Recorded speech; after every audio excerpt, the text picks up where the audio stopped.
Bismillahirrahmanirrahim. Assalamualaikum warahmatullahi wabarakatuh. Perkenalkan, nama saya Muhammad Febriansyah dengan NIM 221210615. Di sini saya akan menjelaskan atau mempresentasikan yaitu metode forward chain dalam sistem pakar. Baik, jadi pertama-tama saya akan menjelaskan apa itu sistem. Jadi sistem pakar adalah program komputer yang meniru cara berpikir seorang ahli di bidang tertentu untuk membantu menyelesaikan masalah. Dengan basis pengetahuan dan aturan yang dimasukkan oleh pakar, sistem ini dapat memberikan saran, diagnosis, atau solusi mirip seperti konsultasi dengan seorang ahli, tapi dalam bentuk otomatis. Adapun struktur-struktur dari sistem pakar yaitu yang pertama ada basis pengetahuan, ada mesin inferensi, tentang muka pengguna, subsistem penjelasan, akuisisi pengetahuan. Nah, untuk basis pengetahuan sendiri atau knowledge base itu merupakan tempat penyimpanan informasi, aturan, dan fakta dari pakar terkait suatu bidang. Ini menjadi sumber utama untuk memberikan solusi atau saran. Kemudian ada mesin inferensi atau inference engine, bagian yang memproses dan menganalisis informasi dari basis pengetahuan untuk menghasilkan keputusan atau kesimpulan berdasarkan aturan yang telah ditentukan. Kemudian ada antarmuka pengguna atau user interface. Ini merupakan jembatan antara pengguna dan sistem, memungkinkan pengguna untuk memasukkan masalah dan menerima jawaban atau saran dari sistem.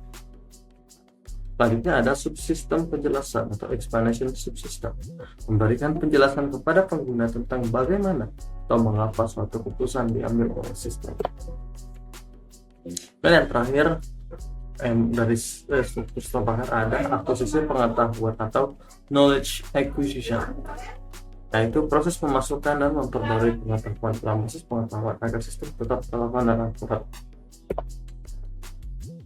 Nah, berikut ini adalah salah satu dari sistem pakar, yaitu yang pertama ada sistem pakar medis. Salah satunya adalah MyChain yang digunakan untuk mendeteksi penyakit infeksi dan merekomendasikan antibiotik. Kemudian ada sistem pakar pertanian, yaitu salah satunya adalah AgroExpert. Kemudian ada sistem pakar keuangan, yaitu Prospector. Saya lihat.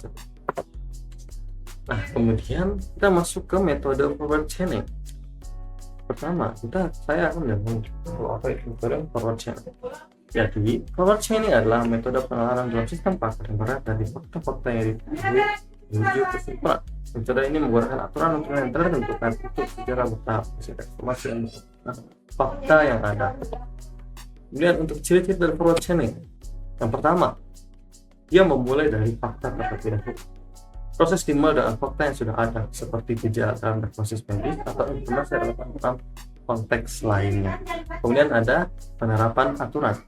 Sistem mengevaluasi aturan-aturan yang ada dan menerapkannya jika kondisinya sesuai dengan fakta yang diketahui. Kemudian ada perhitungan dan kesimpulan. Hasil dari kesimpulan ini merupakan opsional. Ada. Dan dari penerapan aturan dihitung untuk menghasilkan kesimpulan atau rekomendasi. Kemudian ada iteratif. Proses berlangsung berulang-ulang di mana kesimpulan baru ditambahkan sebagai fakta dan dievaluasi lebih lanjut. Nah, berikut ini adalah proses dari forward chaining. Pertama ada kumpulkan fakta awal, kemudian ada evaluasi aturan, ada hitung bobot atau probabilitas, terapkan kesimpulan, ulangi proses, dan akhiri proses.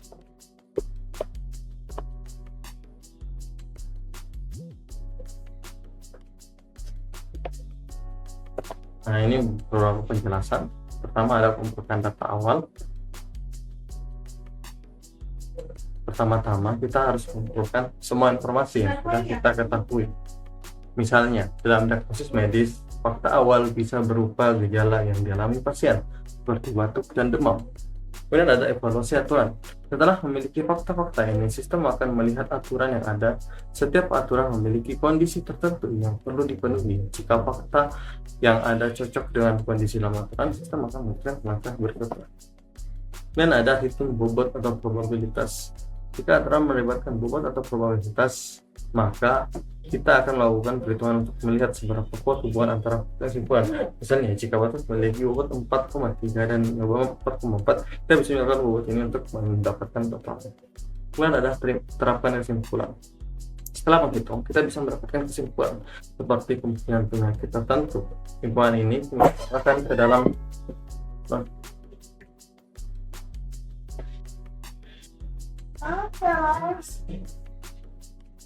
Setelah menghitung, kita bisa mendapatkan kesimpulan seperti kemungkinan penyakit tertentu.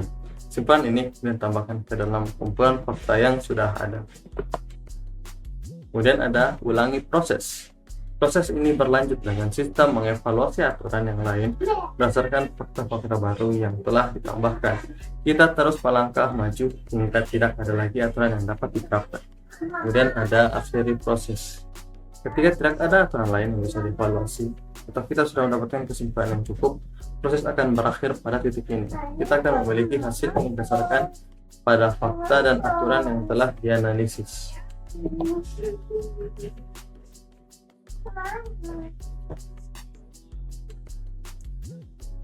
Nah,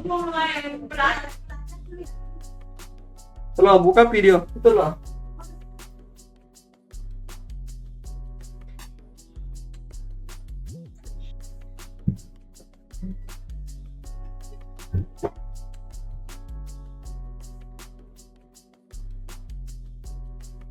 Nah, di sini saya mengambil jurnal atau artikel dengan judul Sistem Pakar Menggunakan Metode Forward-Chaining untuk Mendeteksi Kerusakan Jaringan Internet.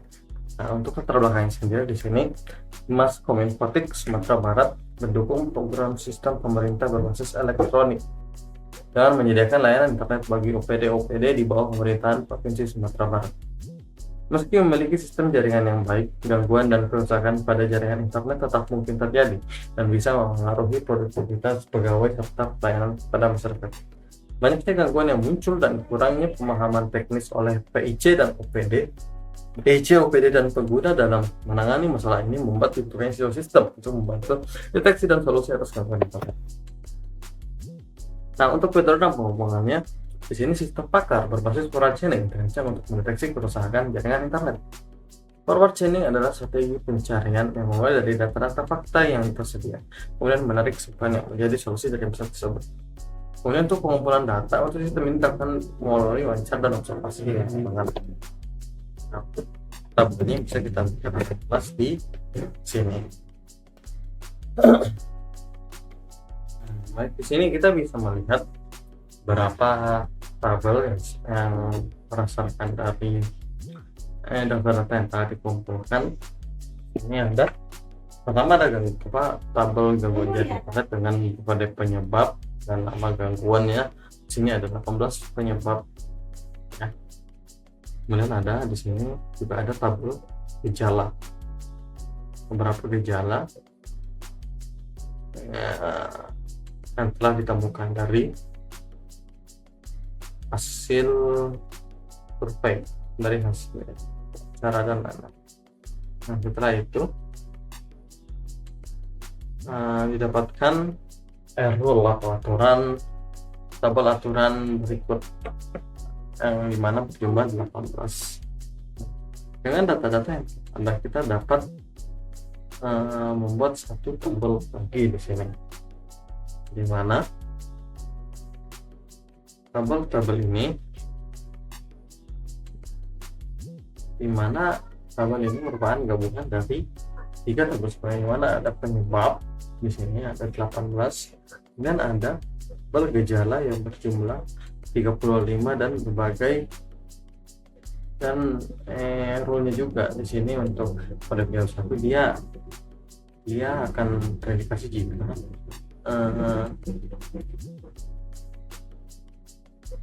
jika nilai GG01, GG03, 003 dan seterusnya itu bernilai true.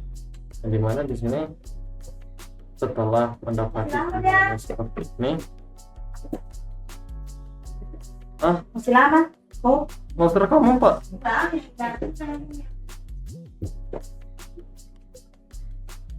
Nah, dimana setelah menghitung karena tadi masing-masing penyebabnya tidak memilih masing-masing gejala yang memiliki bobot. Jadi di sini kita menyamaratakan saja semuanya menjadi satu dan pada akhirnya dihasilkan bahwa tiap penyebab itu memiliki bobotnya sendiri berdasarkan rule yang ada, yaitu dari PG01 adalah 5 dan seterusnya.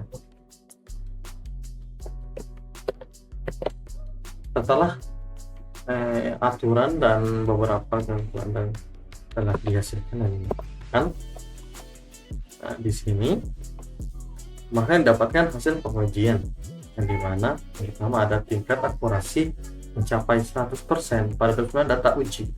Kemudian sistem pakar ini efektif mendeteksi dan memberikan solusi atas gangguan jaringan internet di sekolah penting di Sumatera Barat. Baiklah, jadi itulah tadi hasil presentasi saya mengenai metode forward chaining dalam pakar. Lebih dan kurang yang mau dimaafkan. Wassalamualaikum warahmatullahi wabarakatuh.